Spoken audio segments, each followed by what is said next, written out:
Hello guys, എനിക്ക് ഇന്നലെ ഉണ്ടായ ഒരു എക്സ്പീരിയൻസ് ആണ് ഞാനിപ്പം ഷെയർ ചെയ്യുന്നത്. ഞാനൊരു തുണിക്കടയിൽ പോയിട്ട് കുറച്ച് സാധനങ്ങൾ പർച്ചേസ് ചെയ്തു. ഒരു 8 സാധനങ്ങൾ ഉണ്ടായിരുന്നു.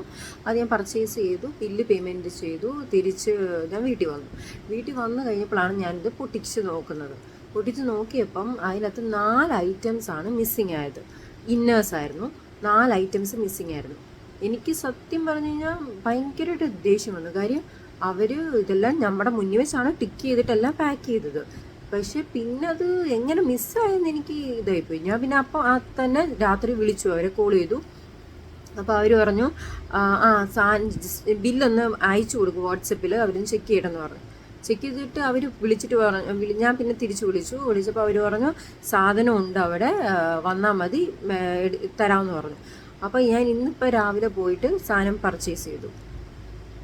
ഞാൻ എന്നിട്ട് അവർ 2 വാക്കും ഞാൻ നല്ലപോലെ പറയുകയും ചെയ്തു. എനിക്ക് സമാധാനം കിട്ടുന്നില്ല. കാര്യം നമ്മൾ നിങ്ങളെയൊക്കെ വിശ്വസിച്ചാണ് നമ്മളൊരു സാധനം പർച്ചേസ് ചെയ്യുന്നത്. എന്നിട്ട് ആ സാധനം 4 സാധനങ്ങളാണ് മിസ്സായിപ്പോയത്. അപ്പം ഞാൻ പറഞ്ഞു, ഇപ്പം നമ്മൾ ചിലപ്പോൾ ദൂരെയൊക്കെ പോയിട്ട് പർച്ചേസ് ചെയ്യുന്നവർ കാണുമല്ലോ, നമ്മുടെ ലൊക്കേഷനിൽ നിന്ന് ദൂരെ പർച്ചേസ് നമുക്ക് തിരിച്ചപ്പം ഇതിനു വേണ്ടി തിരിച്ചു വന്ന് വീണ്ടും ഇത് മിസ്സായെന്ന് പറഞ്ഞ് സാധനം എടുക്കാമെന്ന് വെച്ചാൽ പോസിബിളായിട്ടുള്ള കാര്യമല്ല. അപ്പം ഞാൻ പറഞ്ഞു, എനിക്കിപ്പോൾ വരാൻ പറ്റുന്ന ഒരു സ്ഥലം ആയതുകൊണ്ടാണല്ലോ വരാൻ പറ്റിയത്. എന്തായാലും ഇപ്പം ഇനിയിപ്പോൾ ഓണമൊക്കെ വരുവാണ്, എല്ലാവരും പർച്ചേസിങ് കാര്യങ്ങൾ തിരക്ക് കാണും, കടകളിലൊക്കെ നല്ല തിരക്ക് കാണും. അപ്പോൾ എല്ലാവരും നമ്മൾ കടയിൽ നിന്ന് ഷോപ്പിൽ നിന്ന് ഇറങ്ങുന്നതിന് മുമ്പ് എല്ലാം ചെക്ക് ചെയ്തിട്ട് ഇറങ്ങുക, അല്ലെങ്കിൽ നമുക്ക് ഇങ്ങനെയൊക്കെ അബദ്ധങ്ങൾ പറ്റും. Okay, by.